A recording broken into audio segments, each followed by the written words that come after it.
All right, welcome to this explainer. Today, we're diving into a genuinely fascinating story, the enchanting tale of Princess Alina and the hidden, terrible price of unimaginable wealth. Now, you know the old myths, right? Like King Midas and the Golden Touch. We usually think of that as the ultimate fantasy, just endless, effortless riches. But today, we're going to completely flip that concept on its head. We're going to look at what happens when the Golden Touch isn't a blessing at all, but actually a terrifying, inescapable prison. Picture this for a second. Imagine you possess this incredible magic that can literally make your kingdom the wealthiest in the known world. Sounds great, right? But there's a catch. You yourself haven't eaten a single bite of food in 3 days. Why? Because every piece of bread, every single drop of water turns into heavy, solid gold the absolute second it gets near your lips. Back in the royal palace, servants are desperately trying to feed Princess Alina using these incredibly long spoons and wooden tubes, but it just doesn't work. The moment anything gets close enough to actually nourish her, it just drops as a pile of glittering metal. This was her everyday waking nightmare. Section 1. The Golden Curse. So in the kingdom of Maharashtan, there was this massive, frankly heartbreaking divide at the core of this so-called divine gift. On one hand, you've got King Ziryab. He is ruthlessly exploiting his daughter's touch to build these towering golden palaces, sit on priceless thrones, and fund a massive, powerful army. And he's got everyone convinced this is a miracle meant to bring prosperity to the land. But on the other hand, the reality is incredibly dark. You have a starving princess trapped in a golden cage. And beyond those palace walls, the villagers are living in crumbling mud houses, surrounded by completely dried-out fields. The wealth generated by her curse never actually reached the people who desperately needed it. Right in the middle of all the suffering, Alina held onto this one profound warning from her late grandmother. Gold can light up hands, not hearts. Don't believe everything your father says. I absolutely love this quote because it really lays the groundwork for the twists we're about to uncover. It's hinting that the king's endless greed was totally blinding him to the true nature of the magic living right under his roof. The ultimate breaking point of this whole tense situation happens in a flash. A desperate 7-year-old boy, torn clothes, wounded feet, somehow manages to break through the royal guards. He's clutching this small clay bottle.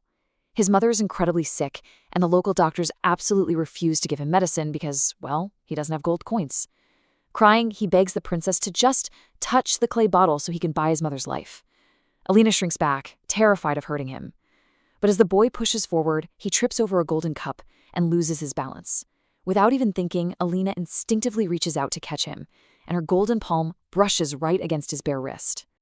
Which brings us to Section 2, the Mirror of the Soul. You'd expect him to turn to gold, right?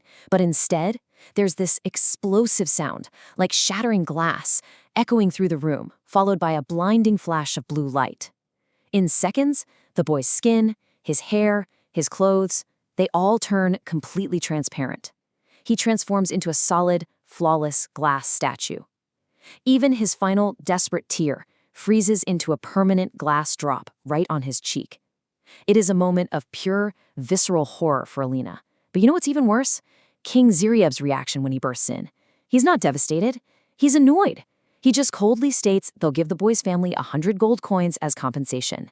To him, a human life is just a minor, calculable expense. But here's where the hidden mechanics of the curse reveals something truly terrifying. The king tries to forcefully grab Alina to control her. She slaps his hand away, and her palm touches his face.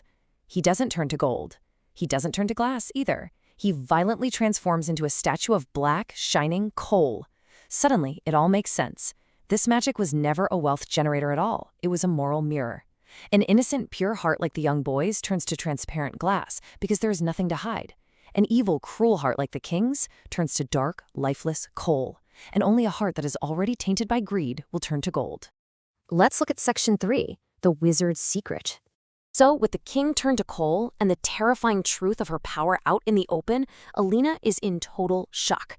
She desperately needs answers on how to undo this. Looking at her chronological journey here, on day 1, she frantically searches the royal library, uncovers a 100-year-old map with her grandmother's notes, wraps her deadly hands in thick silk bandages, and smuggles the glass boy out of the palace. Day 2 is a harsh reality check. She finally sees her kingdom for what it really is. The stark poverty, starving children, dry fields. It completely shatters her worldview, proving her power only served her father's vanity, not her people. And finally, on day 3, she crosses these treacherous black mountains and finds a small blue door hidden in a dead valley, the home of the ancient wizard Zaharin. When she confronts Zarin, the dark history finally comes out. The crucial takeaway here is that this divine gift was actually born out of ruthless blackmail. Decades ago, Maharistan was totally bankrupt after losing a major war. To refill the treasury, King Zeryab literally kidnapped Wizard Zarin's family to force him into casting the spell on the newborn princess. But Zarin fought back the only way he could. He secretly coded a failsafe into the magic, designing it to reflect the true nature of a person's heart. He did it hoping that eventually it would forcefully expose the king's hidden evil to the world. And that brings us to Section 4, the ultimate test. Alina is devastated by this, obviously, but she demands to know how to reverse the spell and save the innocent glass boy. Zarin gives her the answer, which leads me to pose this dramatic question to all of you. How do you break a curse powered by human greed?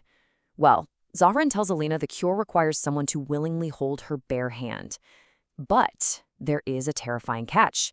If that person harbors even a microscopic sliver of greed in their heart, for money, for fame, or even just for a reward, they will instantly become a golden statue, their soul trapped in metal forever. Back in the kingdom's crowded public square, Zarin announces these stakes to everyone. The Coal King and the Glass Boy are displayed right there on a platform as terrifying proof. At first, a few brave soldiers step forward, but the paralyzing fear of turning to metal stops them cold. A royal minister even tries, but the moment he glances at the abandoned royal crown, you can see a flash of greed in his eyes and he backs away in absolute terror. Panic just ripples through the square, as every single person realizes they're all too flawed, too desirous of a reward to survive the touch. Alina kind of accepts her fate here. She decides she'll just leave the kingdom forever to protect them all. But just as she turns away, a voice calls her name. A young man named Haris steps out of the massive crowd.